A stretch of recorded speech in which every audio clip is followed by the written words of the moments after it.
चीजें रिवाइज करके आए होंगे, ठीक है, जो हमने पढ़ा है अभी तक। एंड थोड़ा रेगुलर हो जाओ क्लासेस में, राइट। मिस मत किया करो भाई। अगर आप मिस कर रहे हो तो प्लीज वॉच रिकॉर्डिंग। तो कल हमने, अगर आपने देखा होगा, कल हमने मिक्सचर पढ़े थे। मिक्सचर में हमने देखा था कि यार सोल्यूशन क्या होते हैं, सस्पेंशन क्या होते हैं, राइट। एंड इसके ऊपर मैं आपको क्वेश्चन दिखा देता हूं इफ यू वांट। तो मिक्सचर के ऊपर क्वेश्चंस काफी आए हैं कि हम कैसे सेपरेट करेंगे मिक्सचर्स को, राइट। ये चीजें पूछी जाती हैं। Good morning, good morning, kindly wait.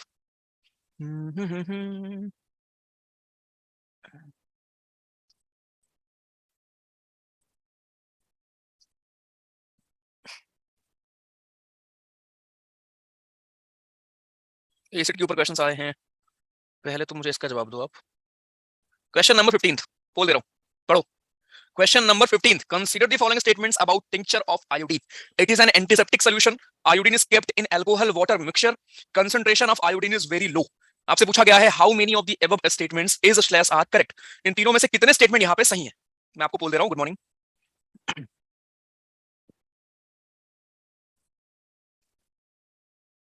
ध्यान से करना, सोच के।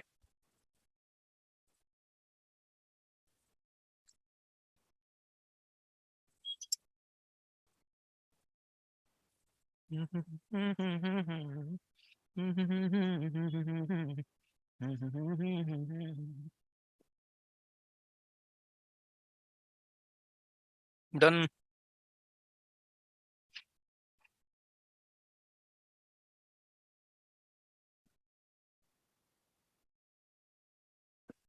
हो गया। वाह। तो 2 and 3 में कंफ्यूजन है कि सर 2 स्टेटमेंट सही है, कुछ के हिसाब से तीनों स्टेटमेंट सही है। Okay great, fine. देखिए, पोल शेयर कर दे रहा हूं मैं आपको, रिजल्ट शेयर कर दे रहा हूं। रिजल्ट में आप देख सकते हो 53% लोगों ने बोला है 2 स्टेटमेंट सही है, और 35% लोगों ने बोला है कि 3 स्टेटमेंट सही है। मुझे आप बस ये बताओ, 2 स्टेटमेंट वाले जो हैं, ये कौन सा स्टेटमेंट इसमें इनकरेक्ट है? Out of 3 which of the following is incorrect? हाँ जी, सेकंड वाली इनकरेक्ट है, iodine is kept in alcohol water mixture. या ऑल 3 आर करेक्ट? जल्दी, सोच के सोच के सोच के।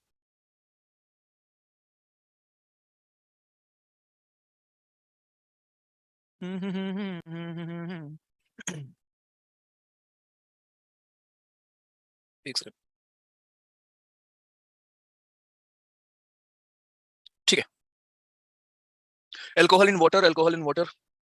एक minute wait.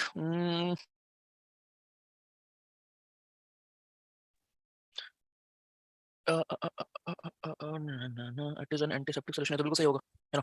Iodine is kept in alcohol water solution. Alcohol water तो अल्कोहल ही हुआ ना यार, अल्कोहल तो ऐसा है नहीं कुछ अलग सा। तीनों सही है यार।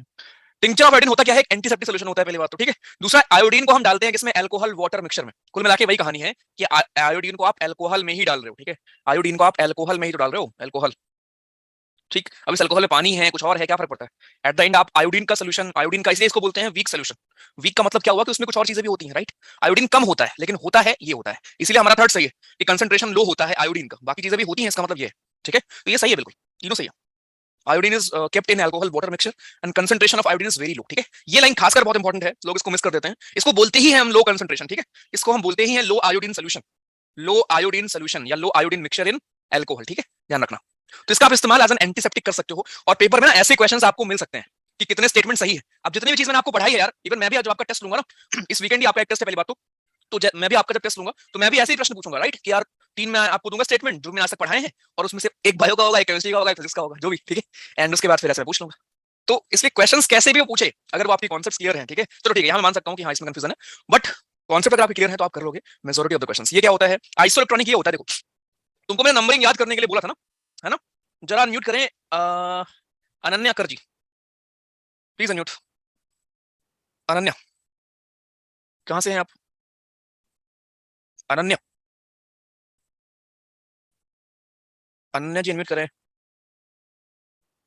प्रतीक Suryavanshi, kindly unmute. Prateek. Good morning sir. Morning यार, कहां से हो भाई? सर भोपाल। हम्म मुझे बताइए, सल्फर का है ना, इसका नाम क्या है, atomic number?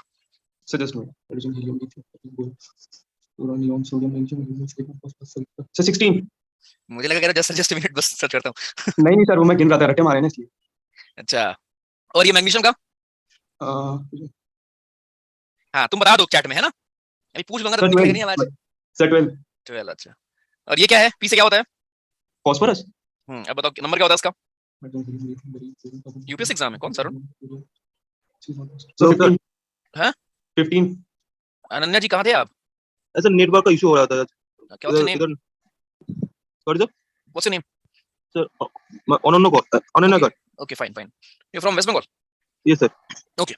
Okay. So tell me, potassium का क्या होगा atomic number? Hydrogen helium lithium इधर रुकिए सर ये सही तरीका है कि सर को रिकॉल करो, रुको सर को सही है बेटा, सही है, सही है। नहीं सर पीरियड में काउंट कर रहा हूं सर 1 से 20 तक याद है ना इसलिए काउंट कर रहा हूं हाँ हाँ, तो बता दो जल्दी से। Hydrogen helium lithium barium silicon phosphorus 15 15? Sir hydrogen helium lithium barium boron carbon nitrogen चलो ठीक है, बहुत क्लोज हो। ठीक है 19। ओके सर सर, अलीगंज वाले मंदिर के पास मेरा हॉस्टल है, यानी आप रहते हो वो वाला हॉस्टल है या आपका खुद का है? खुद का हो तो बताओ जो आएंगे सुपर 20 वही रुक जाएंगे फ्री में, है ना, अगर ऐसा वाला सीन है तो अच्छा, खुद मतलब आप रहते हो वहां पे? ओहो, तो इसको ऐसे नहीं बोलते कि मेरा हॉस्टल ठीक है, वरना इंसान कंफ्यूज होता है ना। चलो ठीक है, बस करो, चुप रहो। अच्छा ओके भंडारे में गया था मतलब। तो यार ये क्वेश्चन एक आपको देखने को मिलेगा, अब इसमें होता क्या है तो यार ये प्लीज याद कर लो भैया जी, बिना इसके नहीं कर पाओगे क्वेश्चंस। क्लोरीन का नंबर क्या होता है? 17 होता है, ठीक है। पोटेशियम का 19 होता है, मैग्नीशियम का 12 होता है, सल्फर का 16 होता है एंड फास्फोरस का 15 होता है, ठीक है। अब देखो, जो प्लस लगने का मतलब क्या है, माइनस लगने का मतलब क्या है, इस चीज को भी आपको पढ़ाया गया था, है ना, कि माइनस का मतलब क्या है कि भाई साहब ने क्या किया है, गेन किया है। जैसे ऑक्सीजन के ऊपर माइनस क्यों लगता था, याद करिए, क्योंकि वो गेन करता था, राइट। जो देता है वो पॉजिटिव, जो लेता है उसके ऊपर नेगेटिव। तो अगर पोटेशियम के ऊपर पॉजिटिव लगा है, इसका मतलब समझ रहे हो, इसका मतलब ये है कि भाई साहब के पास 19 थे इलेक्ट्रॉन, लेकिन इन्होंने एक दे दिया, तो अब कितने बचे? 18 बचे, ठीक है। मैग्नीशियम के पास 12 है इलेक्ट्रॉन, लेकिन दो इन्होंने दे दिया, दो दिया है, तो अब कितने बचे? 10 बचे। सल्फर के पास 16 थे, लेकिन दो इन्होंने लिया है क्योंकि माइनस लगा है, तो अब कितने हो गए? 18 हो गए, राइट। फास्फोरस के पास बेसिकली हमारे 3 थे, सॉरी 3 इन्होंने क्या किया है, 3 इन्होंने ले लिए हैं क्योंकि माइनस लगा है, तो 18 हो गए। तो आपसे क्वेश्चन पूछा गया, और क्लोरीन के पास अगर एक माइनस है तो 18 हो गया, क्योंकि माइनस का मतलब गेन किया है ना। तो 18 18 18 18 10। आपसे क्वेश्चन था कि कौन आइसो इलेक्ट्रॉनिक नहीं है। आइसो वर्ड का मतलब ही होता है सेम, जैसे आप आइसोटोप पढ़ते हो, आइसो बार पढ़ते हो, है ना, आइसो हैलाइट्स पढ़ते हो आप, जहां जहां रेनफॉल एक साथ होती है, आइसो बार पढ़ते हैं आप, क्या बोलते हैं उसको, अरे एक वर्ड होता है कांस्टेंट टेंपरेचर के लिए, क्या बोलते हैं उसको, कांस्टेंट टेंपरेचर वाला, आइसो थर्म, ठीक है। आइसोथर्म हमारा होता है, करेक्ट। आइसोसिस्मिक लाइंस होती हैं हमारी, अर्थक्वेक में आप पढ़ेंगे, ठीक है। अर्थक्वेक में आपको और मजा आएगा, ज्योग्राफी में आपको और आनंद आएगा, क्योंकि ज्योग्राफी आप उस टाइम पढ़ रहे होंगे जब बारिश वारिश हो रही होगी आपके इलाके में, मॉनसून बेसिकली आ चुका होगा उस टाइम पे आप पढ़ रहे होंगे ज्योग्राफी, क्लियर है। तो ये क्या होगा आंसर? आंसर हमारा भी होगा, ओके। चलो बढ़िया। क्लोरीन का नंबर 18 कब सुनने लगा? 17 है, लेकिन एक माइनस लगाया ना, तो 18 हो जाएगा ना, ठीक है। नोट्स खुद बना लो, नोट्स वाली पीडीएफ शेयर कर दो, और मैं कर देता हूं भैया, ठीक है। चलो, तो ये ध्यान रखना, आइसो इलेक्ट्रॉनिक का मतलब सेम नंबर ऑफ इलेक्ट्रॉन, वो आपने निकाला और फिर ऐसे करके क्वेश्चन आ जाते हैं। प्लांट सेल तो कर ही लोगे, किसमें क्या होता है, ठीक है, बायो क्वेश्चन है। वापस आते हैं, चलो। तो कल हमने पढ़ा अपना मिक्सचर, और किस किस तरह के हमारे मिक्सचर होते हैं। आज हम एटम एंड मॉलिक्यूल देखेंगे, यहाँ पे न्यूमेरिकल्स भी आपके एक बड़ा प्यारा सा आता है, ठीक है। उस चीज को जरा हम समझेंगे बढ़िया से, और जो डर है ना, वो डर गायब कर देंगे, ठीक है, कि सर न्यूमेरिकल कैसे करना होता है। ये जो बीटा ये सब हर चैप्टर की नहीं है ना, जिस चैप्टर की थी मैं आपको भेज दिया है, बाकी मैं आपको भेज दूंगा। आई नो वो लिस्ट मैंने मांगी थी, मैंने कौन कौन सी नहीं भेजी है, I will send that, don't worry, ठीक है। चलिए, तो ये हमारा चैप्टर है अबाउट एटम, हमारे क्या होते हैं, राइट। जैसे आप पढ़ के आते हो ना cell, in biology you study about cell, वैसे ही सेम कहानी यहाँ पे होती है अबाउट योर एटम। एटम बोलते हो आप यहाँ पे, वहां पे आप सेल बोलते हो। और जितने भी ये न्यूमेरिकल वाली चीजें हैं, यहाँ पे ही हम आज पढ़ेंगे अच्छे से एकदम, और इसके ऊपर फिर मैं आपको न्यूमेरिकल्स दिखाऊंगा, जो डर है ना न्यूमेरिकल्स का भाग जाएगा, ठीक है। चलो देखो, एटम्स एंड मॉलिक्यूल्स रिस्पांसिबल होते हैं टाइनी एंड, यानी इस दुनिया में कोई भी चीज है, इस दुनिया में कोई भी चीज है, वो कहीं ना कहीं एज पर केमिस्ट्री बनी होती है स्मॉलेस्ट पार्टिकल, जिसको हम एटम बोलते हैं, राइट। जैसे ज्योग्राफी सॉरी बायोलॉजी में सेल था, वैसे यहाँ पे हम उसको बोलते हैं एटम।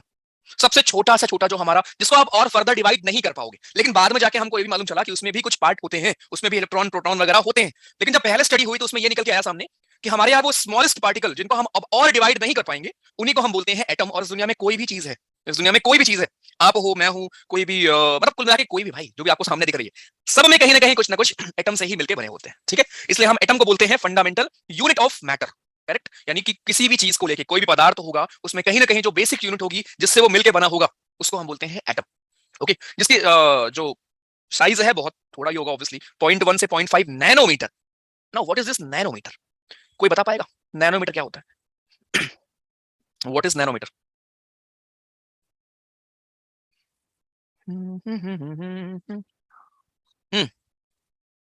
नैनोमीटर क्या होता है? 10 की पावर -9 या +9? दोनों में कंफ्यूजन है। और ये थोड़ा बहुत ना, ये जो ये मेजरमेंट्स की चीजें होती है ना, ये आपके एसएसबी में पूछता है, वो खासकर जीटीओ आपसे पूछ लेगा, जरा बताओ एक यार्ड में कितने फीट होते हैं, क्या बोलोगे? 3 फीट होते हैं, ठीक है। इन चीजों के बारे में थोड़ा आपको मालूम होना चाहिए। एक यार्ड में कितने फीट होते हैं, 1 मीटर में कितने यार्ड होते हैं, राइट, ऐसी चीजें। 1 माइल में कितने किलोमीटर होते हैं, कितने यार्ड होते हैं, करेक्ट। हाँ जी, क्योंकि एट द एंड आर्मी में यार ये सब यूज में आएगा, है ना। कैलकुलेशन ही तो आप करोगे, कहां से मारना है, कहां से क्या करना है भाई, ठीक है। तो ये चीजें आपको पता हो। चलो वेरी गुड। 10⁻⁹ हमारा होता है 1 नैनोमीटर, राइट। 1 नैनोमीटर हमारा होता है 10⁻⁹ 10⁻⁹ अब सर माइनस का मतलब क्या है, हमको आज तक समझ नहीं आया। तो माइनस का मतलब होता है यार 1 अपॉन में, ठीक है। चाहे आप इसको 1 अपॉन में 10⁻⁹ लिखो, चाहे 10⁻⁹ लिखिए, चाहे 1 अपॉन 10⁻⁹ लिखिए, ठीक है, वही बात हुई। कुल मिला के डिवाइड होगा ये, ठीक है। तो इतना छोटा, आप सोचो 1 मीटर कितना होता है। अब सोचो उस 1 मीटर को आप डिवाइड करो, चलो कितना छोटा है।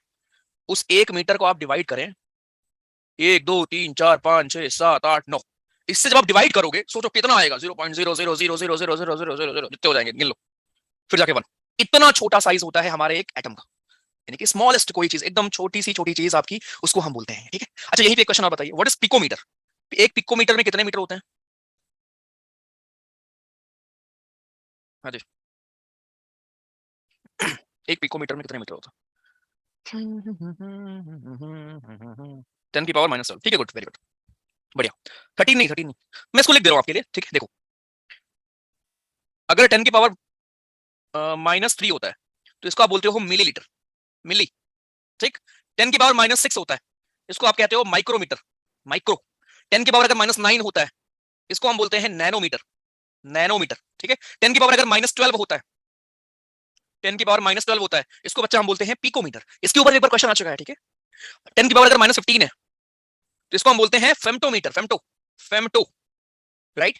ओके, इतना काफी है, और नीचे जाने की जरूरत नहीं है। अब अगर ऊपर लेके चलें आपको, 10⁻³ फिर क्या होगी सर? अगर -3 मिली है तो 10⁻³ क्या होती है? अभी 10⁻³ तो किलो होती है ना, किलोमीटर।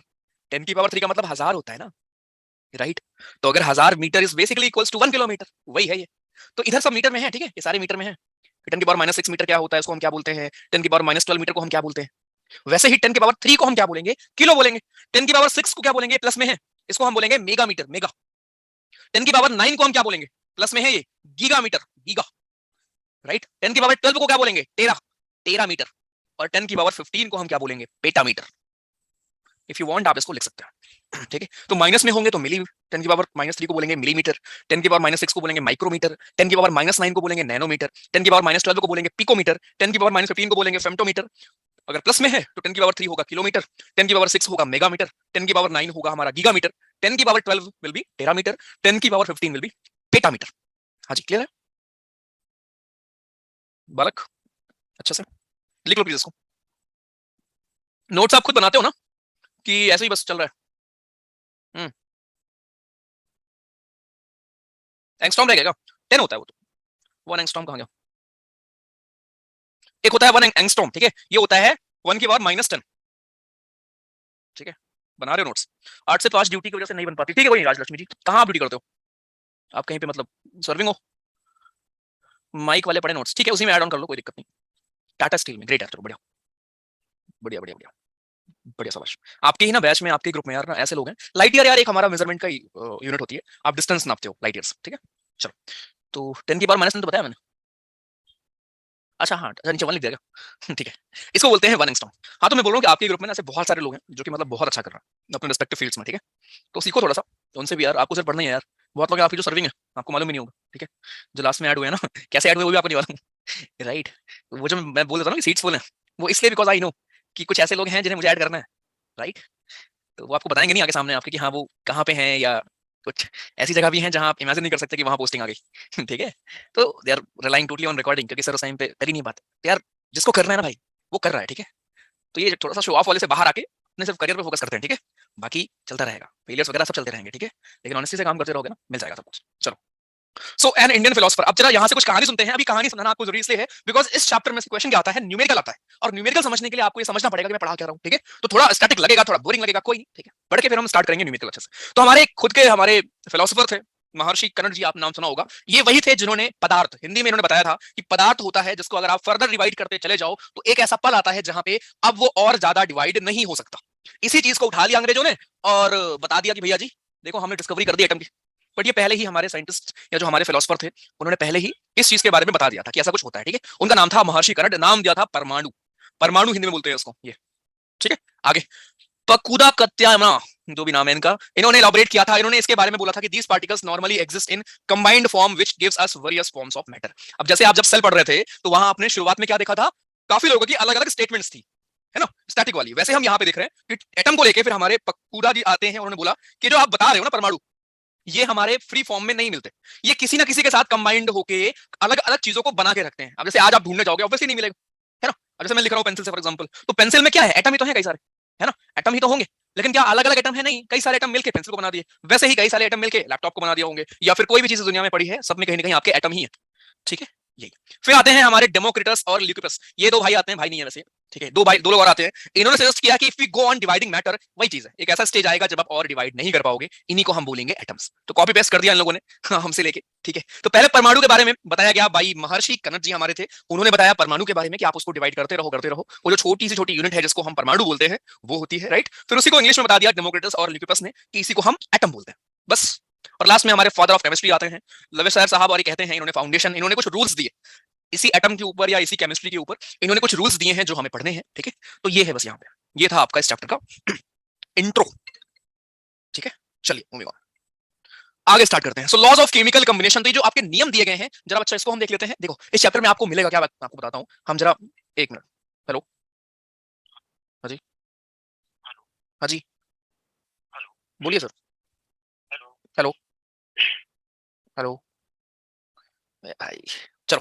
तो इस चैप्टर में हमें क्या मिलेगा, हमें लॉस पढ़ने होंगे जो हमारे लेवेसायर ने दिया है, ठीक है, उन चीजों को देखना होगा हमें, ठीक है। उसके बाद फिर न्यूमेरिकल के नंबर आएगी यहाँ से, ये हम देखेंगे एटम्स होते क्या हैं, अलग अलग शेप कैसे हैं इनके, कैसे ओरिजिन, कैसे स्टार्ट हुआ, मास क्या होते हैं, जो आप याद करके आए हैं ना, वही चीज आप यहाँ देखेंगे, करेक्ट। फिर यहाँ देखेंगे मॉलिक्यूल क्या होता है, वही है सेल और टिश्यू वाली कहानी। सेल को आप समझ लो एटम, टिश्यू को समझ लो मॉलिक्यूल। एक सेल है तो उसको हम बोल देंगे एटम, बाकी है तो हम उसको, कई सारे हैं तो उसको बोल देंगे मॉलिक्यूल, ठीक है। एक मिनट वेट करना।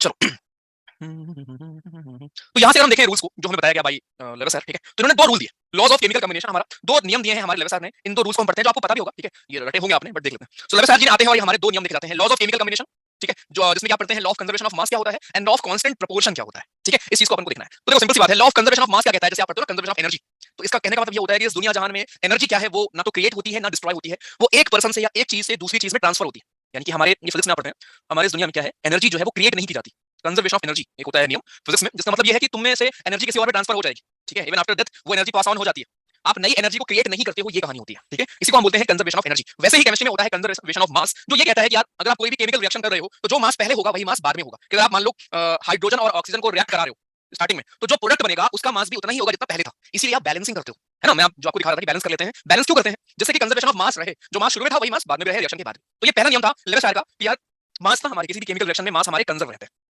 ठीक है। एक एक मिनट मुझे, हेलो,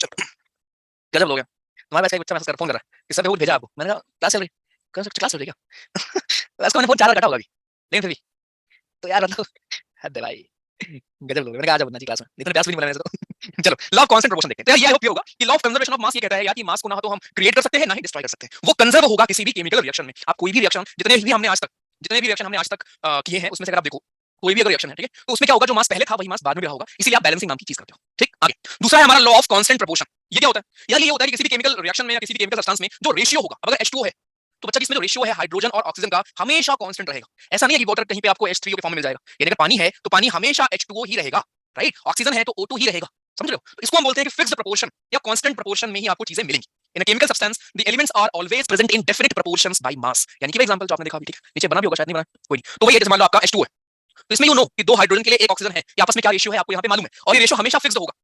N2 अगर है हमेशा फिक्स्ड होगा, राइट। NO2 है हमेशा फिक्स्ड होगा रेशियो। कोई भी मिला के कोई भी आप ले लोगे कंपाउंड या कोई भी हमारा मॉलिक्यूल लोगे, उसमें जो रेशियो है, जितनी भी चीजें हैं, वो रेशियो हमेशा फिक्स्ड होंगी। इसी को हम बोलते हैं लॉ ऑफ कांस्टेंट प्रोपोर्शन। ये देखो यहाँ पे mass of hydrogen to mass of oxygen is 1:8, right. अगर आप पानी में देखो H2O में, ठीक है, पानी का मास कितना 1, तो 2 × 1 2 हो गया। ऑक्सीजन कितना होता है 16 होता है, तो इसको आप 1:8 भी लिख सकते हो। तो यहाँ से ये आ गया कि हाइड्रोजन और ऑक्सीजन का जो रेशियो है वो है 1:8, वही कहा और ये फिक्स्ड होगा, हमेशा 1:8 ही होने वाला है, राइट। चाहे आप जहां भी चले जाओगे 1:8 ही आपको रेशियो मिलेगा, चाहे आप जहां का पानी उठा लो। ऐसा नहीं है कि कहीं तुम्हारे घर में पानी का रेशियो कुछ और होगा, राइट। इसी को बच्चा बोलते हैं सेकंड हमारा जो रूल था, which is law of constant proportion. तो ये दिया किसने, ये पूछ लेगा आपसे लेवेशायर, जिनको आप फादर ऑफ केमिस्ट्री भी बुलाते हो, लेवेशायर को। अच्छा ये बताओ फादर ऑफ बायोलॉजी कौन है, who is father of biology?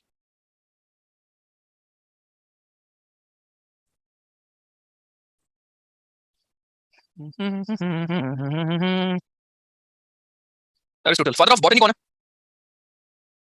Father of botany?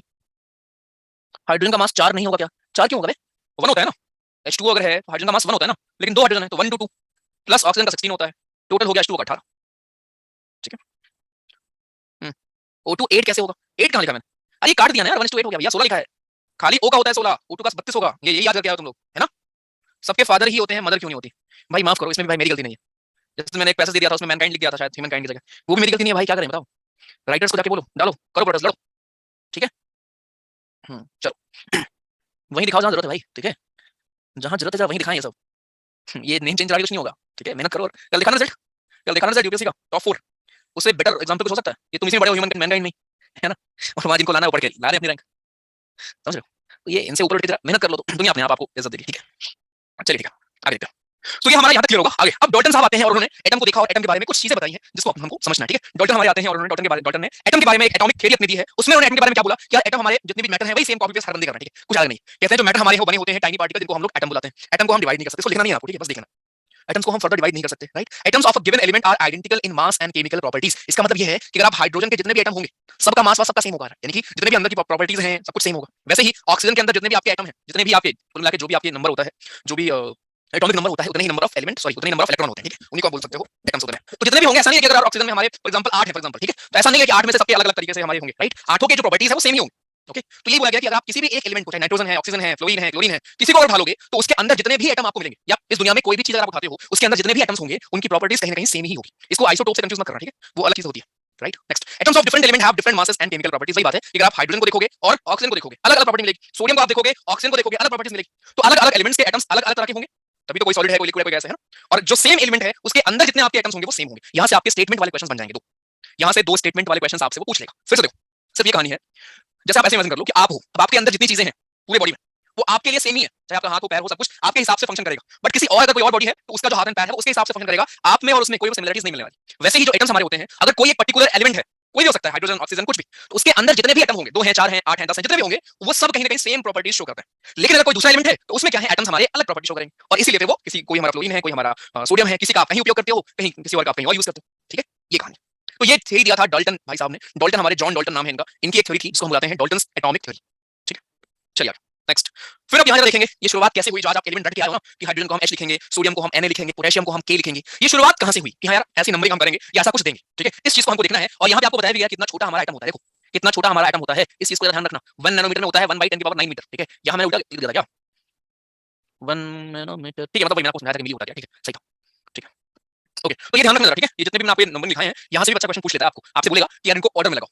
Paper में कैसे देगा, पेपर में देगा आपको फेम्टो, फर्मी, नैनो, माइक्रो, और बोलेगा इनको जरा इंक्रीजिंग ऑर्डर में लगाओ। फिर आप कंफ्यूज हो गया, फेम्टो कितना था, प्लस में था, माइनस में था, फर्मी में क्या था, नैनो में क्या होता है, माइक्रो में क्या होता है, -6 -9, ये ध्यान रखेंगे, ठीक है। चलिए आगे, तो फिर आप जरा देखते हैं जो आज आप सिंबल्स वगैरह पढ़ते हो इसकी ओरिजिनेशन या ऑरिजिन कैसे हुई, राइट, उस चीज को हम यहाँ देखने वाले हैं। तो डॉल्टन हमारे वो पहले साइंटिस्ट थे, क्वेश्चन आ चुका है पेपर में। डॉल्टन हमारे वो पहले साइंटिस्ट थे जिन्होंने बोला कि यार एलिमेंट ऐसे मजा नहीं आ रहा याद करने में, यार बच्चों को दिक्कत होगी, याद कौन करे पूरा नाम, ऑक्सीजन, फ्लोरीन, कौन इसको याद करे। इसके जगह एक काम करते हैं, कुछ एक पर्टिकुलर सिंबल जरा अलॉट कर दो एलिमेंट्स को, तो हमारे लिए आसान हो जाएगा, है ना। तो डॉल्टन हमारे पहले साइंटिस्ट थे जिन्होंने कोई सिंबल अलॉटमेंट करने की बात की थी अबाउट योर एलिमेंट्स, ठीक है, इनको कुछ सिंबल दे दो। When he used a symbol for an element he also meant a definite quantity of that element, that is 1 atom of that element. Berzelius फिर हमारे आते हैं, उन्होंने सजेस्ट किया कि यार जो सिंबल आप बना रहे हो ना, डॉल्टन साहब ने जो सिंबल बनाने को दिया है, एक काम करो, अगर आप ये सिंबल उन्हीं के लेटर्स का यूज करके बनाओगे तो जो बच्चे बाद में आएंगे पापा बैच वाले, उनको याद करने में आसानी मिलेगी। ये कहना था किसका, बर्जीलियस का।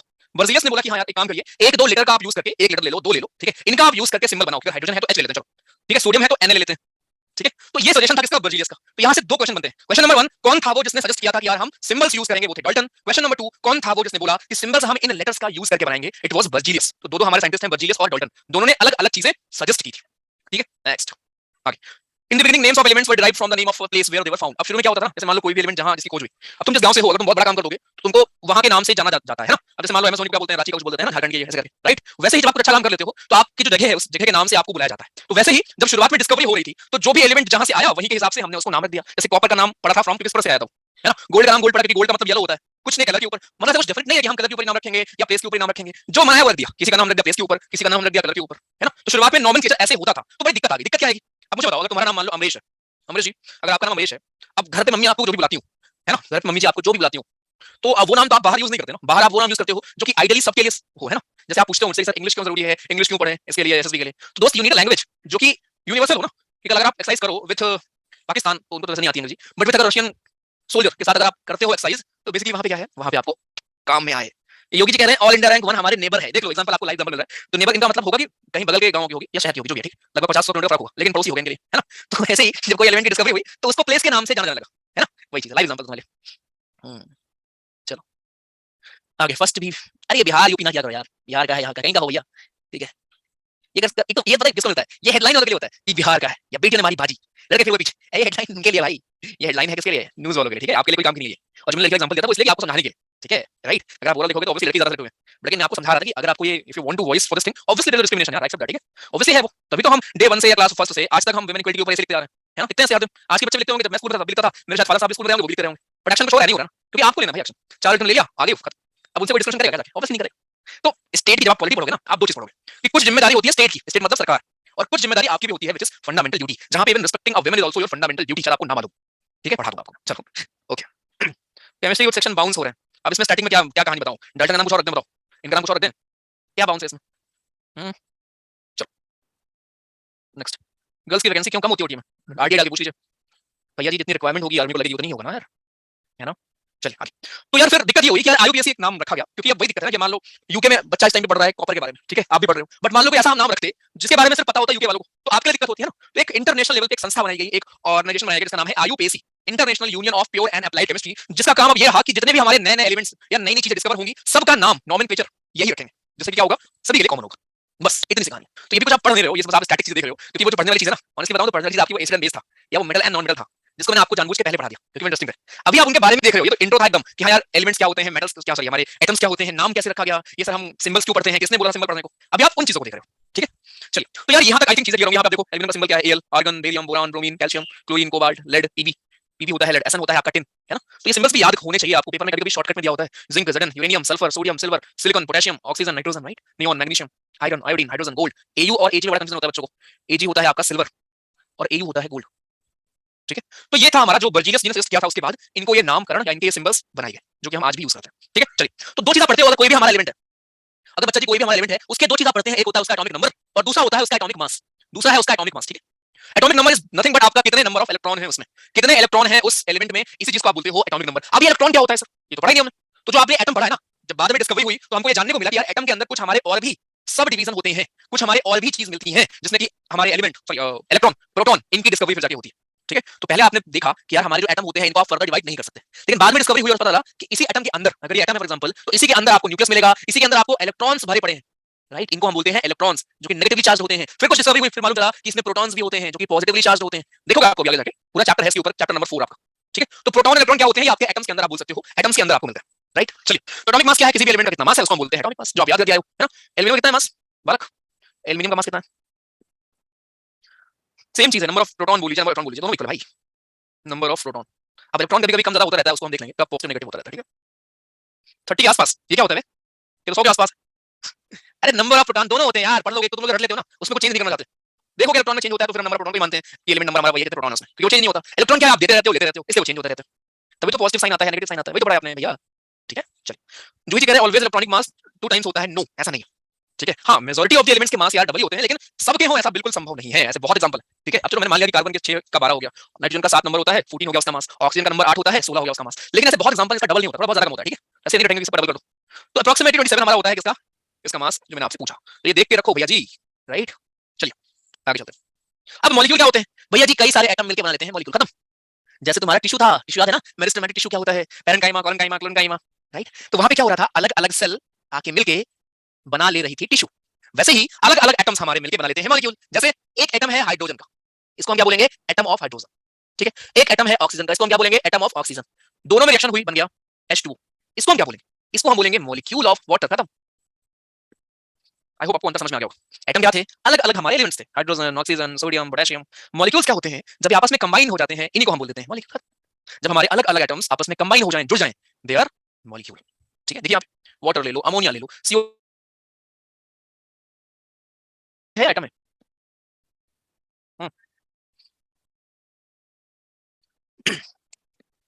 बलक बताएं। बहुत बोरिंग चैप्टर लग रहा है, अभी जब न्यूमेरिकल नहीं हो पाएगा ना तुमको टांगूंगा मैं उल्टा, बोरिंग चैप्टर। क्वेश्चन इज तुम, मैं पूछ रहा हूँ O2 हमारा क्या होगा, O2 हमारा मॉलिक्यूल होगा या एटम खाली बोलेंगे इसको? एटम बोलेंगे, मॉलिक्यूल बोलेंगे। अच्छा चलो ठीक है, मॉलिक्यूल होता है ठीक है, क्योंकि ये दो ऑक्सीजन है ना इसमें, एक ऑक्सीजन दूसरे ऑक्सीजन से जाके मिल गया है, ये बॉन्ड नहीं बना रहा हूं, बॉन्ड बना दिया मैंने, कि सही बॉन्ड कैसे होता है, ठीक है बॉन्ड नहीं बना रहा हूं, तो ये इसको बोलते हैं O2। ठीक, क्योंकि एक से ज्यादा है ना यहाँ पे एटम्स, तो यार मॉलिक्यूल है यार। अब वो चाहे देखो डेफिनेशन अगर इसके देखोगे तो सेम भी लिखा होगा, देखो एटम्स ऑफ सेम एलिमेंट या डिफरेंट एलिमेंट आपस में ज्वाइन करते हैं तो बनाते हैं मॉलिक्यूल। चाहे आप O2 ले लो, N2 ले लो, है ना, ये सारे क्या है, ये सारे हमारे मॉलिक्यूल है। क्यों? क्योंकि भैया जी यहाँ पे एक से ज्यादा एटम्स हैं, ऑक्सीजन के ही दो एटम हैं, नाइट्रोजन के ही दो हैं यहाँ पे। चाहे आप H2 ले लो, यहाँ पे क्या है, यहाँ पे दो अलग अलग एलिमेंट्स के या दो अलग अलग तरह के हमारे एटम्स, तो दोनों ही हमारे मॉलिक्यूल की कैटेगरी में आएंगे, ये भी मॉलिक्यूल है, ये भी मॉलिक्यूल है। अभी क्लियर होगा डिफरेंस आपको आई थिंक। तो खाली अगर O है, दिस इज ऑक्सीजन, ये है आपका एटम ऑफ ऑक्सीजन। अगर O2 बन गया, this is molecule of oxygen, खत्म। ठीक, लेकिन आज तक आप केवल O2 पढ़ते हो, पता क्यों? क्योंकि ऑक्सीजन एग्जिस्ट नहीं करता ना अकेले, ये क्या करता है, उसका नंबर होता है 8। ठीक है, तो ये आपस में ही शेयरिंग कर लेते हैं, O और O मिलके ही आपके शेयरिंग कर लेते हैं। ठीक है, ये शेयरिंग वाली चीज आप बैलेंस से पढ़ोगे तब समझोगे। चलिए आगे नेक्स्ट। तो यहाँ तक बस था भैया जी, न्यूमेरिकल्स में आएंगे, फॉर्मूला लिखना। अब यार पता है ये बच्चों वाली चीज आप पढ़ रहे हो, वही है बोरिंग से लग रहा है ना, क्योंकि ये क्लास 7th 8th में बच्चे पढ़ते हैं इसको कि सिंबल किसी का क्या होता है। ठीक है, मैं पढ़ा रहा हूं आपको, ठीक है, क्वेश्चन यहाँ से पूछेगा आपसे कुछ सिंबल क्या है इसका, लेकिन हाँ शायद किसी रिएक्शन में आपको इसका यूज पड़ जाए। ठीक है, इसलिए उस चीज के लिए मैं आपको ये बता दे रहा हूँ। ठीक है, तो यहाँ पे कॉन्सेप्ट है जो आपको पहले पढ़ना है, विच इज कॉल्ड वैलेंसी, जो कि यहाँ पे नहीं है। ठीक है, इस चैप्टर में नहीं है, नेक्स्ट चैप्टर में आएगा, लेकिन आपको ये पढ़ाऊंगा। और सुनो भागने वालों, ये चीज ना सबसे इंपॉर्टेंट है, हर साल एक क्वेश्चन आपको मिलने ही मिलने वाला है यहाँ से, और जितना मैं पढ़ा रहा हूँ अगर वो नहीं पढ़ोगे तो कुछ समझ नहीं आएगा, सब आएगा ऊपर से, इसलिए थोड़ा सा पेशेंस रख के सुन लो। तो पहले मैं आपको समझाता हूँ व्हाट इज वैलेंसी। वैलेंसी क्या होती है? वैलेंसी इसको बोलते हैं, या इसको हम वैलेंस इलेक्ट्रॉन भी बोलते हैं, वैलेंसी या फिर वैलेंस इलेक्ट्रॉन। मेरे में जो स्कूल में टीचर थे ना, वो उसको पढ़ते थे वैलेंसी, कि ऑक्सीजन की वैलेंसी 2 है, हाइड्रोजन की वैलेंसी 1 है। ठीक है, तो वैलेंसी हम देखने वाले हैं कैसे होते हैं, क्या कैसे हम निकालते हैं वैलेंसी। जरा कोई समझना चाहेगा वैलेंसी? कोई समझना चाहेगा क्या होता है? आ जाओ बालक, थोड़ा बनाते हैं इंटरेस्टिंग बोरिंग चैप्टर को। हर्षित जी, हर्षित, अबे मजाक नहीं कर रहा, पूछेगा, बताइए हर्षित। हेलो। हाँ जी, व्हाट इज वैलेंसी? भैया जो इलेक्ट्रॉन हमारे आउटरमोस्ट शेल में होते हैं, थोड़ा तेज बोलो, आवाज नहीं आ रही। हमारे आउटरमोस्ट शेल में होते हैं, उनको वैलेंसी बोलते हैं। किसको? जो इलेक्ट्रॉन हमारे आउटरमोस्ट शेल में होते हैं, आउटरमोस्ट शेल होती है वो कौन होता है? भैया, वो हमारी डिवाइड उसमें के एल एम एन करके, जिसमें के शेल में हमारे 2 इलेक्ट्रॉन्स होते हैं। ऐसे बताओ कि समझ में आएगा बाकी लोगों को, बाकी तो आप समझा रहे हो, समझाइए। भैया हमारी 4 शेल होती है, के एल एम और एन। तो जो भी हमारे इलेक्ट्रॉन्स जितने हमारे आउटरमोस्ट शेल में होंगे उतनी उनकी वैलेंसी होगी। अच्छा, जैसे सोडियम का हमारा एटॉमिक नंबर 11 होता है, तो उसकी अगर हम वो करें तो उसमें वैलेंसी अगर निकाले तो 2 8 और 1, जो हमारा 1 इलेक्ट्रॉन आउटरमोस्ट शेल में होगा तो उसकी वैलेंसी 1 2 8 क्या लिखा आपने? क्या भैया? 2 और 8 क्या लिखा? सर ये जो उसमें भैया जो शेल में जब उसको प्लेस करते हैं, जो उनकी वो किया क्या बोलते हैं, अरे इलेक्ट्रॉनिक कॉन्फ़िगरेशन। ओके, चलो ठीक है। देखो, ये समझते हैं वैलेंसी क्या चीज है, क्योंकि ये अगर आपको मालूम होगा ना तो आप किसी भी चीज का फॉर्मूला इस दुनिया में लिख सकते हो। जो आप रखते हो ना कि सर ये H2O क्यों हुआ, ठीक, तो इन सब का आपको पता होगा कि हाइड्रोजन की जो वैलेंसी है वो 1 होती है, ऑक्सीजन की वैलेंसी 2 होती है, तो इसकी वैलेंसी यहां आ जाएगी, इसकी आ जाएगी यहां, और ये फॉर्मूला बन जाता है H2O। आप सोचोगे सर ये अमोनिया का फॉर्मूला NH3 क्यों होता है? क्योंकि नाइट्रोजन की वैलेंसी 3 होती है, हाइड्रोजन की वैलेंसी 1, देखा आपने भी ऊपर, तो ये यहां आ जाएगा, यहां जाएगा, और फॉर्मूला बन जाएगा NH3। सर मीथेन CH4 क्यों लिखते हैं? क्योंकि कार्बन की वैलेंसी 4 होती है, इकलौता ऐसा कार्बन है जिसकी वैलेंसी 4 होती है, वरना उसके अलावा सबकी वैलेंसी 4 से कम होती है। हाँ, एक आप एक्सेप्शन पढ़ोगे जिसकी वैलेंसी 3 और 5 होती है, उसको छोड़ के, ठीक है। तो ये देखो 4 यहां गया, यहां आया, इसलिए फॉर्मूला का नाम पड़ गया CH4। तो जितने भी आप ये फॉर्मूला रट के आए हो ना, या रटते हो, ये फॉर्मूला ऐसा क्यों है, उसका रीजन के पीछे होता है, उसका रीजन ये है कि वैलेंसी उसकी होती है। तो वैलेंसी क्या है सर, ऐसी चीज समझते हैं बच्चा इसको ध्यान से। तो जो आपने इलेक्ट्रॉनिक ये नंबर याद करके आया ना सबका, कि 1 होता है, हाइड्रोजन 2 होता है, क्या 4 किसका नंबर होता है, ऑक्सीजन नंबर हमारा 8 होता है ना। तो जो नंबर है आपके, ये नंबर कुछ नहीं है, ये हमारे इलेक्ट्रॉन्स है। ठीक है, ये हमारे इलेक्ट्रॉन्स हैं, इलेक्ट्रॉन्स जो कुछ देर पहले मैं आपको बोल रहा था, जहां पे कुछ लोग ध्यान दे रहे थे कि नहीं सर केवल प्रोटॉन होता है ठीक है, तो ये हमारे इलेक्ट्रॉन्स भी हैं, इतने इतने प्रोटॉन्स भी होते हैं, तो इलेक्ट्रॉन्स हैं हमारे। अब ये इलेक्ट्रॉन्स अंदर घूम रहे हैं, कितने हैं, मान लो ये ऑक्सीजन की हम बात कर रहे हैं, कितने हैं इलेक्ट्रॉन, 8, 1 2 3 4 5 6 7 8। ठीक है, ये हमारे 8 इलेक्ट्रॉन है फॉर एग्जांपल। अब जब स्टडी हुई तो ये पता चला कि यार ये 8 इलेक्ट्रॉन ऐसा नहीं है कि एक साथ रहते हैं, 8 इलेक्ट्रॉन एक साथ नहीं रहते हैं, राइट। तो पहले डिस्कवरी हुई हमारी इलेक्ट्रॉन्स की, जे थॉमसन साहब आते हैं और वो इलेक्ट्रॉन की डिस्कवरी करते हैं अपने प्लम प्लेटिंग मॉडल, या पढ़ोगे आगे जाके कैसे उन्होंने एक्सपेरिमेंट किया था। ठीक है, उन्होंने बोला आप खीर खाते हो ना, खीर में आप ड्राई फ्रूट डाल देते हो जिसको आप लोग नहीं खाते हो, वैसे ही हमारे इस एटम के अंदर आपको इलेक्ट्रॉन्स मिलता है। उन्होंने बोला जैसे आप ये खरीदते हो ना, खरबूजा, क्या बोलते हैं, खरबूजा बोलते हैं, जैसे आप खरबूजा खरीदते हो, खरबूजे के अंदर आपको जैसे बीज मिलते हैं ना, वैसे ही हमारे एटम के अंदर आपको इलेक्ट्रॉन्स मिलेंगे। तो ये कहना था हमारे थॉमसन साहब का, तो उन्होंने डिस्कवरी की थी इलेक्ट्रॉन की। तो जब इलेक्ट्रॉन की खोज हुई तो क्वेश्चन आया कि यार इलेक्ट्रॉन अंदर रहते कैसे होंगे, इनको एनर्जी कहां से मिलती होगी, ये गिर क्यों नहीं जाते न्यूक्लियस के ऊपर, न्यूक्लियस के ऊपर फॉल क्यों नहीं कर जाते, एक क्वेश्चन ये उठता है। तो बाद में बोस साहब आते हैं, या अगेन दोबारा पढ़ोगे, मैं कुछ लिखा नहीं रहा हूं आपको, मैं आपको सिर्फ वैलेंसी पढ़ाने के लिए बेस बना रहा हूं। ठीक है, ये मैं आपको हर चीज दिखा दूंगा चैप्टर नंबर 4 में। तो फिर हमारे बोस साहब आते हैं और उन्होंने एक मॉडल दिया जिसके हिसाब से ये बोला गया कि जो हमारे इलेक्ट्रॉन्स है ना, ये अलग अलग अपने ऑर्बिट में है, अलग अलग फील्ड है इनकी, यानी अगर 8 इलेक्ट्रॉन है तो ऐसा नहीं है कि 8 को एक साथ है, पहले वाले में 2 हैं, दूसरे वाले में मैक्सिमम 8 हो सकते हैं, तीसरे में मैक्सिमम 18 हो सकते हैं, चौथे में मैक्सिमम 32, ऐसे करके इन्होंने एक फार्मूला दिया, जो फार्मूला था 2n स्क्वायर, राइट। फिर से देखो, अब आपको मिलेगा इंटरेस्टिंग चीज। ये है बालक हमारा, कोई भी मान लेते हैं किसी का आइटम, ये न्यूक्लियस, सब में न्यूक्लियस मिलेगा, तो बताइए आप, यहां तक क्लियर। अब ये बोला गया कि यार अंदर हमारे कई सारे शेल है, अलग अलग शेल बने हुए हैं एनर्जी के, 1 shell, 2 shell, 3 shell, 4 shell, 5 shell, जितना बड़ा एलिमेंट उतना ज्यादा शेल। तो अलग अलग हमारे शेल बने हैं और अलग अलग हमारे एलिमेंट्स इसी में, सॉरी इलेक्ट्रॉन्स हमारे इसी में फैले हुए हैं। अगर पहला शेल है तो इसमें मैक्सिमम आपको मिलेगा 2 इलेक्ट्रॉन, दूसरा शेल है इसमें मैक्सिमम आपको मिलेगा 8 इलेक्ट्रॉन, तीसरा शेल है इसमें आपको मैक्सिमम मिलेगा 18 इलेक्ट्रॉन, ऐसे करते करते 100।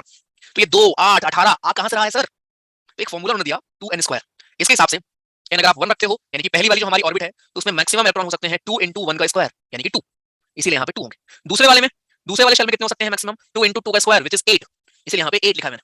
तीसरे वाले शेल में कितने हो सकते हैं मैक्सिमम? तीसरे वाले शेल में मैक्सिमम कितने हो सकते हैं सर? 3 का स्क्वायर 18 हो सकते हैं, इसलिए मैंने 18 लिखा। चौथा शेल अगर और होता तो किसमें कितने हो सकते थे? 32, ऐसे करते करते 100। तो यहाँ से एक स्टडी निकल सामने आई कि जो आपके इलेक्ट्रॉन्स हैं, वो जब हम उनको लिखते हैं तो लिखने का तरीका ये होता है कि पहले में मैक्सिमम 2 आ सकते हैं, दूसरे में 8 आ सकते हैं, तीसरे में 18 आ सकते हैं, चौथे में 32 आ सकते हैं, सो ऑन। ये लिखने का तरीका होता है इन इलेक्ट्रॉन्स को। फॉर एग्जांपल, अगर मान लो कोई एलिमेंट है, कोई अगर बच्चा जी एलिमेंट है, फॉर एग्जांपल कार्बन, तो कार्बन के जो हमारे 6 इलेक्ट्रॉन हैं वो कैसे लिखे जाएंगे? पहले वाले में 2 और दूसरे वाले में 4 बचे, तो 4 खत्म। ये लिखने का तरीका है कार्बन को। इस चीज को हम बोलते हैं electronic configuration of carbon, electronic configuration of carbon. अभी वैलेंसी में नहीं आए हम, ठीक है, क्योंकि पहले अगर आपको मैं सिर्फ बता दूंगा कि वैलेंसी ये होती है तो कोई मतलब नहीं भाई, समझ लेते हैं ना कि वैलेंसी आई कहां से, ठीक। फिर से देखो, कोई इशू नहीं, अगर आपको थोड़ा बहुत डाउट भी है ना चलेगा।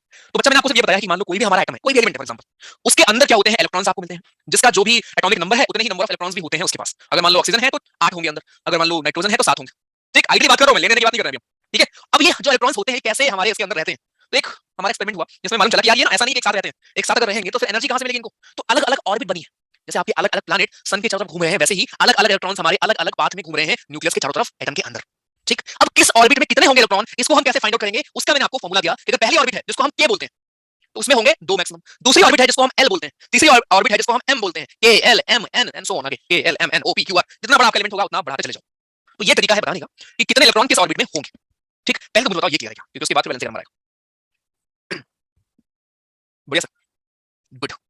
इफ वी टेक एक सेकंड यार, के एल एम नंबरिंग की भाई उनकी क्यों, मुझे पता नहीं भाई। If we take n5 then its orbit is not satisfied, please explain. जरा म्यूट करो अभिषेक कुमार,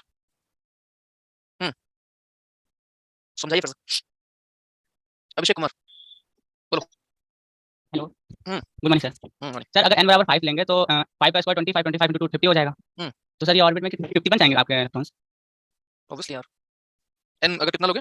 5 n अगर 3 लोगे तो कितना होगा? 9 to 18 n अगर 4 लोगे कितना होगा? 32 n अगर 5 लोगे कितना होगा? 50। तो फिर क्या दिक्कत है? Sir So- sir inner gases तो ऐसे ही स्टेबल होती है ना? अरे 50 को फिर आप लिखोगे ना ऐसे यार, ठीक है। 2 हो गए पहले में, दूसरे में 8 हो गए, फिर 18 हो गए, 8 तो 10 10 10 20 28 हो गए, ठीक है। अब 32 की जगह है क्या? नहीं होगी, क्योंकि अगर 32 लगा दोगे 8 तो 10 हो गए, 10 10 20 28 हो गए, 28 पर 32 50 के ऊपर पहुंच गया ना। अगर किसी का नंबर 50 है तो फिर 18 नहीं चाहिए ना हमको, कितना चाहिए? देखो 8 10 10 10 20 28 28 10 38 18 जाएगा, 38 और 8 46, कितने बचे फिर? तो 50 नंबर 4, ऐसे लिखो, ठीक। तो हमको ये भी देखना वाला कि यार एक्सीड ना करे। अब जैसे मैं आपको पढ़ा तो दिया कि सेकंड वाले में 8 आएंगे, लेकिन मुझे एक बात बताओ, अगर मान लो एलिमेंट हमारा है नाइट्रोजन, कितना नंबर होता है? 7 होता है। 7। इसको कैसे लिखेंगे? सर आपने बताया पहले वाले में 2 आएंगे तो 2 लिख दिया, सर आपने बताया दूसरे वाले में 8 आएंगे तो 8 लिख दिया। 8 की जरूरत ही नहीं ना हमको, Yes, हमको 7 ही चाहिए ना भाई। तो 2 इसी में आ गए, बचे 5 5 आ जाएंगे इसमें। अब जो 3 बचा था ना बालक, यही तुम्हारी वैलेंसी। वैलेंसी है, होती है, आते हैं उसमें, ठीक है। Sir thank you. चलो फिर से देखो कोई दिक्कत नहीं, बोरिंग चीज तुम्हारी हम एकदम कैसे बोरिंग होती है कोई चीज। देखो कोई एटम है, इसके अंदर न्यूक्लियस भाई साहब रह रहे हैं, ये तो मतलब जानते ही हो बचपन से। अब इसके चारों तरफ हमारे हमारे इलेक्ट्रॉन्स, ठीक। तो इलेक्ट्रॉन्स ऐसे नहीं है तुम्हारे बिखरे पड़े हैं तुम्हारे घर की तरह, नहीं भाई, तुम्हारे रूम की तरह नहीं बिखरे, वो अलग अलग अपने ऑर्बिट में घूम रहे हो।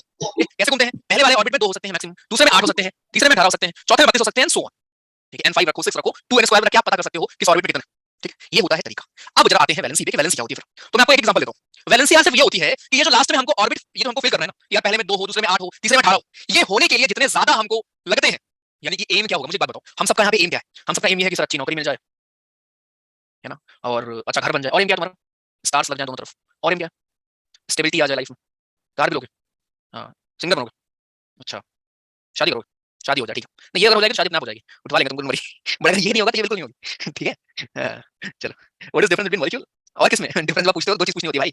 आपने पूछा what is difference between molecule, molecule and क्या? एटम, एटम सिंगल, मॉलिक्यूल कई सारे एटम्स, बस, ठीक है। साउथ घूमने जाना है, अच्छा पार्टनर चाहिए, ठीक है। तो ऐसे जितने भी आपके ख्यालात हैं उसमें एक ख्यालात, सर भैया वैलेंसी में हम 2888 को ही क्यों लेते हैं फिर? जैसे कैल्शियम, अरे रुक जाओ पहुंचने दो बालक, वहां पे नवीन जी आएंगे कैल्शियम, ठीक है। तो ये सब आपके सपने हैं। तो वैसे ही कोई भी हमारा एलिमेंट है या कोई भी एटम है, उसका सपना क्या होता है? उसका सिर्फ दुनिया में एक सपना है कि भैया मेरा ना, ये हमको 8 चाहिए, हमको 8 नहीं मिला, हमको तीसरे वाले में 18 चाहिए, हमको नहीं मिला, हमको पहले वाले में 2 चाहिए तो नहीं मिला, हमको 2। जैसे हाइड्रोजन कितना होता है? 1। बेचारे के पास एक ही है, लेकिन पहले में तो 2 चाहिए ना, यानी कितना नहीं है उसके पास 1 नहीं है, वैलेंसी 1 खत्म। दूसरा दूसरा क्या है? एलिमेंट नंबर 2, नाम बताओ जल्दी। एलिमेंट नंबर 2 कौन सा? हीलियम। कितना होता है नंबर 2 2 होता है, तो इसके पास तो 2 मौजूद है ना, इसकी वैलेंसी कितनी, इसकी वैलेंसी कितनी 0 वाई, क्योंकि इसको कुछ चाहिए नहीं, ये एकदम सन्यास ले चुका है दुनिया से, कह रहा है हमको कुछ नहीं चाहिए, हमारे पास ऑलरेडी 2 है।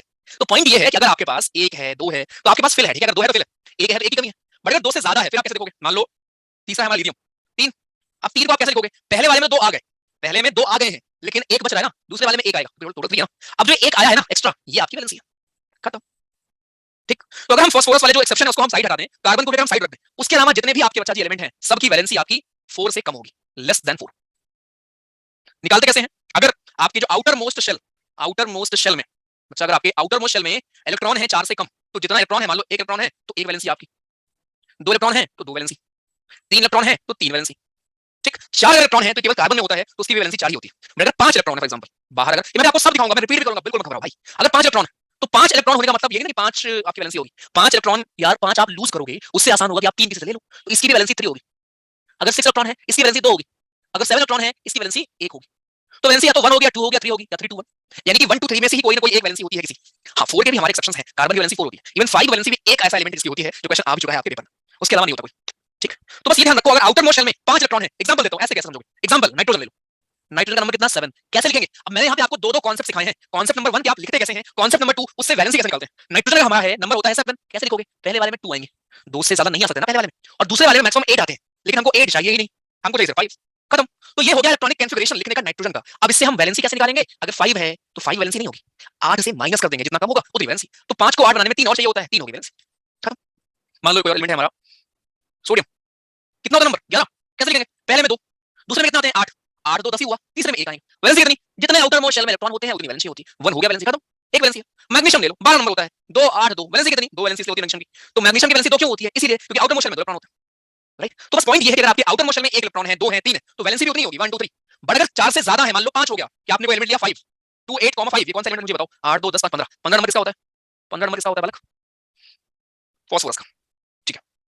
अब इसके केस में हम 2 पढ़ते हैं, ठीक है, 2 वैलेंसी हमारी होती है, राइट। मान लो क्लोरीन था आपका 2 8 7, क्योंकि 17 नंबर होता है ना क्लोरीन का, तो ये हो गया क्लोरीन। अब क्लोरीन की वैलेंसी क्या होगी, 1 होगी, 7 क्यों नहीं होगी सर, क्योंकि 7 किसी को देना इज वेरी हार्ड यार, उसकी जगह किसी से आप 1 ले लो, राइट।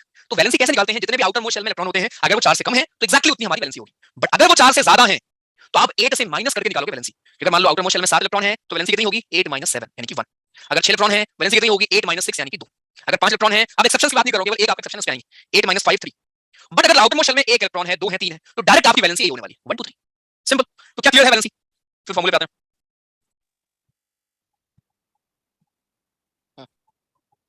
हाँ जी, ऑक्टेट करना होता है, या तो आप लूज करके कर लो, गेन करके कर लो।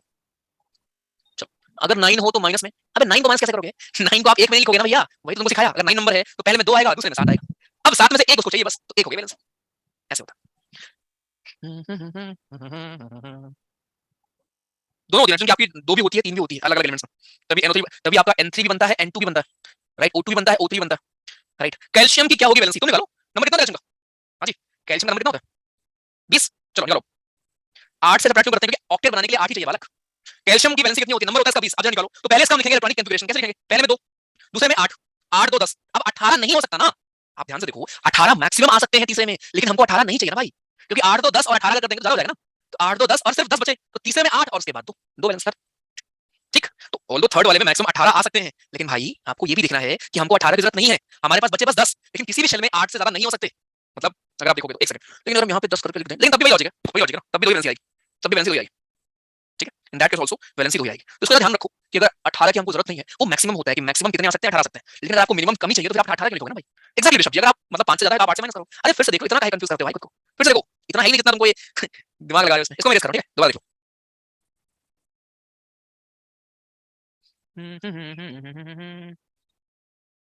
मुझे तो जिंक का नंबर क्या होता है जल्दी से सोच लो, याद ही नहीं होगा ये तो, जिंक का नंबर क्या होता है सर, पक्की बात सबको पता है, वेरी गुड।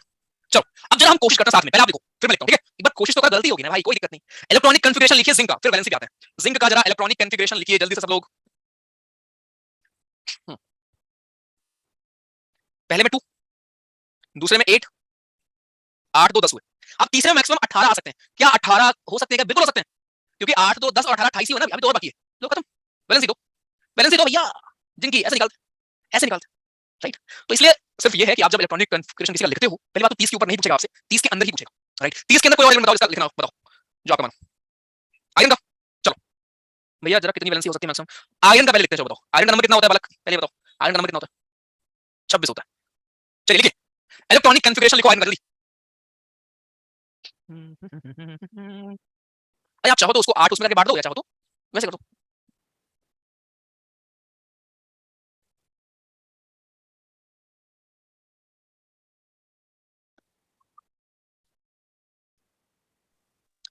देखो एक चीज सीख लो कोई भी एलिमेंट जब आप लिखते हो एम हमारा ये होता है कि जो आउटर मोस्ट शेल है ना सबसे आखिरी वाली उसमें 8 से ज्यादा ना हो नॉट मोर देन 8 तभी वो चीज स्टेबल रहती है ठीक है तभी वो चीज हमारी होती है स्टेबल जैसे आयरन का केस में आयरन का नंबर कितना था आयरन का हमारा नंबर है 26 राइट पहले में 2 दूसरे में 8 तीसरे में 18 आ जाएगा अगर आप 18 लिखोगे अब देखो ध्यान से अगर आप 18 लिखोगे बालक तो 8 2 10 18 28 हो गया ना और आपको 26 ही चाहिए ना तो कितना आएगा आखिरी वाले में 16 आएगा क्या 16 लिखेंगे क्या स्टेबल है ये स्टेबल नहीं है तो कोशिश करो कि आखिरी वाले में या तो 2 हो या 8 हो या 18 हो या 32 हो कुल मिला के ऑक्टेट कंप्लीट करने की कोशिश करो तभी स्टेबल होगा तो इसको अगर आप ऐसे लिखो 2, 8, चाहे 8, लिख दो तब भी सही होता या आप एक काम करिए चाहे आप इसको 14, 2 लिख दो तब भी सही होगा क्योंकि तीसरे में 18 मैक्सिमम होने चाहिए 14 भी हो जाएंगे और चौथे में आपका ऑक्टेट भी फिल है 2 तो ये आपका स्टेबल और वैलेंसी चाहे आप इसको ऐसे लिखते 2, 8, वैसे तब भी आपकी वैलेंसी वही होती चाहे अभी हमारी वैलेंसी वही तो वैलेंसी कितनी हो आयरन की आयरन की वैलेंसी कितनी हुई थोड़ा सा कॉम्प्लेक्स है थोड़ा सा कॉम्प्लेक्स है 2 या 4 2 ठीक है गुड चलो आगे उसको 8 में बता के ऑक्टेट कंप्लीट बट थर्ड वाले में 18 देखोगे ना जितना आप क्लोज आ पाओ उसके 18 के बट 18 लिखने से क्या होगा वो एक्सीड कर जाएगा ना यार अबे तो गिनती सिखाऊं मैं बाला